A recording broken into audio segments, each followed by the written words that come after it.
If you've ever played Pokémon, then you remember hearing this. An intense trainer battle was coming. As the music pumps adrenaline through your veins, you brace for an epic fight. As a kid, nothing even came close to the thrill of that atmosphere. The visuals, the sounds, and of course, the music. But something doesn't quite make sense. How did a 32-bit handheld console manage to create an action-packed soundtrack with a bunch of tiny synthesizer sounds? To truly understand this music, let's take a look at the music theory behind these awesome battles.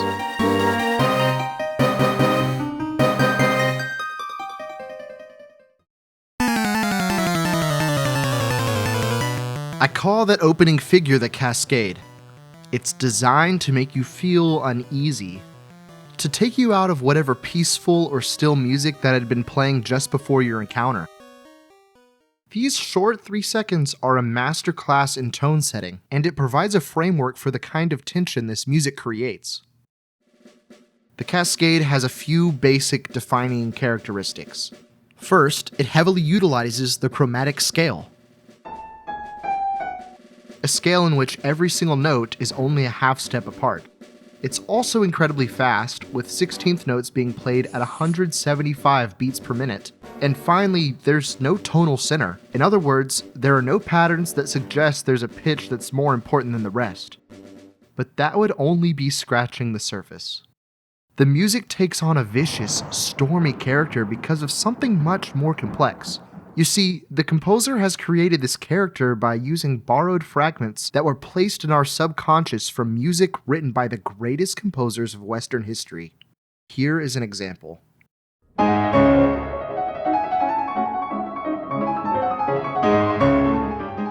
That was an amazing piano piece by the composer Frédéric Chopin, written almost 200 years ago in 1830.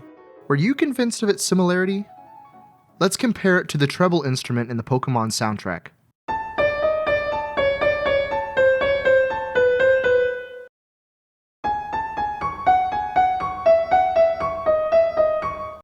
Although it's similar, we can get even closer by transposing and retrograding one of the parts. A very close match. But to further convince you, here's a piece that nearly everyone knows called Flight of the Bumblebee.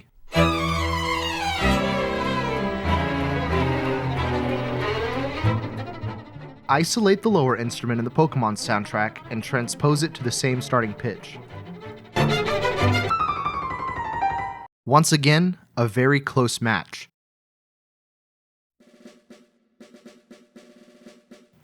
But the music of Pokémon is not simply a ripoff of these great pieces of music.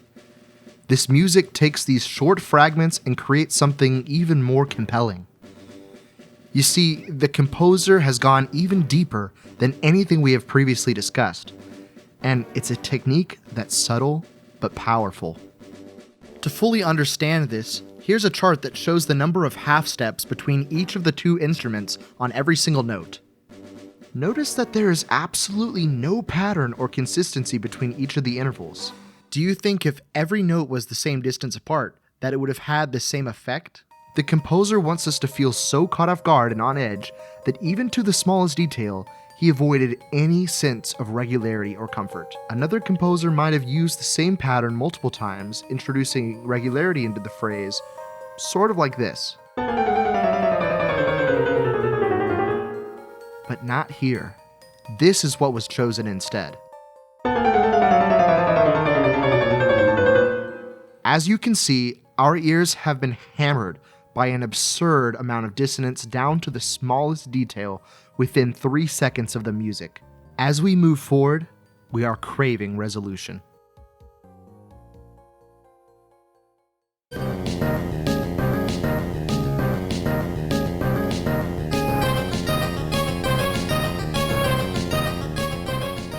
And then, the music has a rhythmic pulse, clearer texture, and harmony.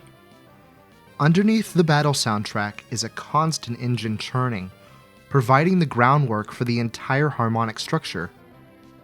It is the simple yet powerful bass ostinato. But what is it And why does it work? An ostinato is a pattern of repeating notes, with a based ostinato being an ostinato in the lowest voice. It makes the music move forward as if there's something alive under the surface. It's used in action soundtracks frequently, such as here in the Danny Elfman Batman soundtrack.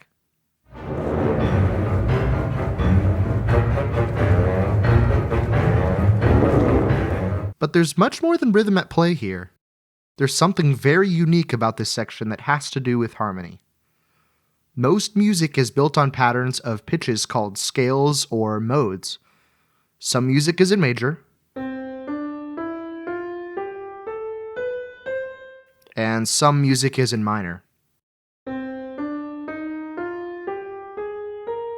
In fact, tonal music will almost always fit into one of these scales. There are a plethora of examples in both classical and popular music that fit into each one of these, and composers and songwriters have found a use for almost every single one of them. All except one, the Locrian mode. It's strange and unsatisfying, and the pattern creates dissonances in strange places. And it's exactly the scale used throughout this ostinato. It sounds like this. Notice several key dissonances that play a role here. First, while every other mode has a perfect interval between the first and fifth degree, the Locrian mode has a tritone immediately played in the bass here. This lowered fifth degree also creates a half step between the fourth and fifth that only occurs in Locrian. And finally, there's a half step between the first and second degree that only appears in Locrian and Phrygian modes. Altogether, it creates that unsure, unstable feeling.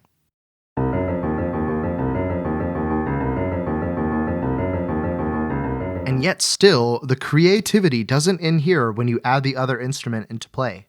Despite the ostinato leading deeply into Locrian mode, the upper instrument strangely keeps a G natural in the melody, indicating an entirely different mode altogether, Phrygian, a scale that is the exact same as Locrian, except for this raised fifth degree.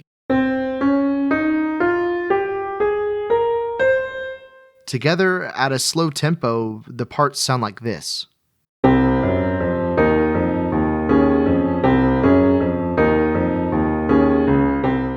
There's an underlying purpose here. It's not just the dissonances creating tension, the harmonies are literally fighting with each other, mimicking the combat taking place on screen. The music is inviting something to evolve from the chaos, such as a melody.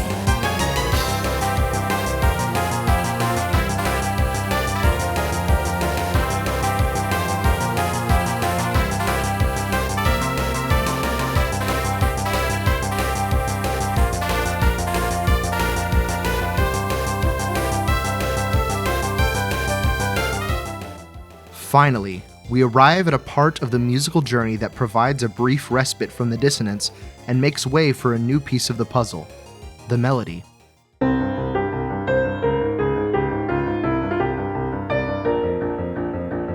As the fight truly begins, the melody anchors a new triumphant feeling that hasn't yet existed amidst the dissonant chaos. It's immediately satisfying, but doesn't relent in its intensity. But how does it make us feel this way? Let's break it down. The most powerful and instantly recognizable elements of this melody are the opening leaps of a perfect fifth and a perfect fourth, a small but mighty technique that's roots go back to the very dawn of Western music. Here are a few powerful examples from the core of music history. Here is a piece written half a millennia ago in 1593. The composer, Giovanni Pierluigi da Palestrina, uses an opening interval of a perfect fourth to paint a Latin text that translates to "God has gone up with a merry noise."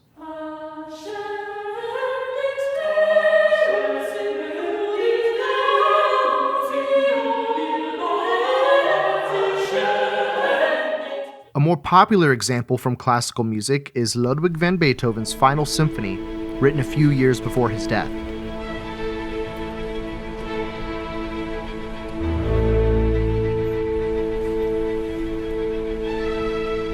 And much later, John Williams used this same melodic tool to create some of the most memorable melodies ever recorded.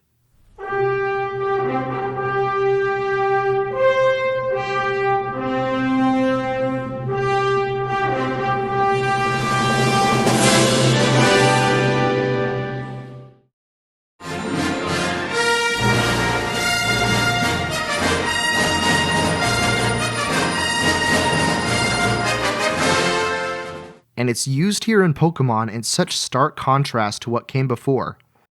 But as we have already learned with this soundtrack, there's often more than just one element at play. Our bass ostinato has changed. It is simplified to make room for the melody, but it still impresses something harmonically interesting on our musical palette. While the melody is creating large leaps and falling by almost entirely major second intervals, the ostinato stays obsessed with this minor second interval. The harmony shifts from a tonic chord to the flat 2 chord. If the composer chose a harmony that was more straightforward, it could have sounded like this.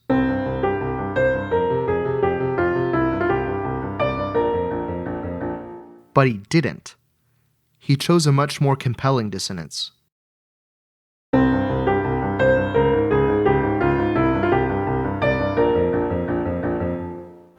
And that's exactly where the Pokémon soundtrack likes to stay. Right in the middle between satisfying melodic patterns and the crunch of the harmonies. We want some kind of resolution, but it never comes even close. Until this happens.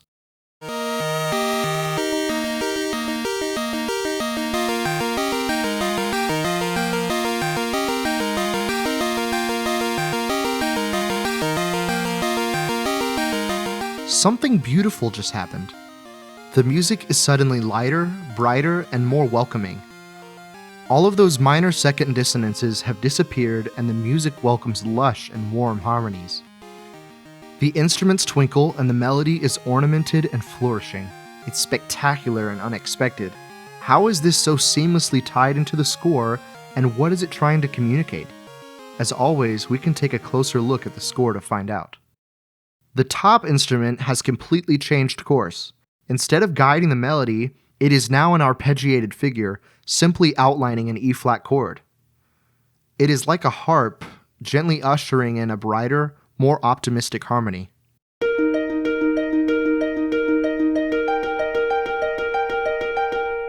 The middle voice extends the harmony to a different kind of dissonance than that of which we are used to. The F in the middle voice creates an E-flat add 2 chord, notable for its warm, full quality. Although these two voices lay the groundwork, it's the lowest voice that now creates something more special. The first thing the melody does in the lowest voice is use the open fifth. It adds to the spectacle of the moment. But there's something uniquely extravagant about this phrase. It's the D flat. Every other instrument is creating a simple E-flat harmony. Why was this D flat included? The answer lies once again in modes. And this mode created by the D flat is called Mixolydian, and it sounds like this.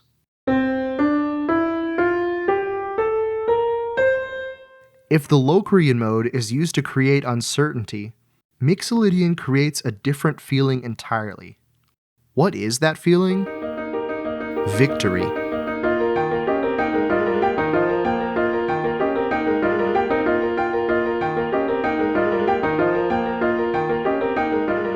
The puzzling beauty of this music is how its art goes unrecognized to its consumers.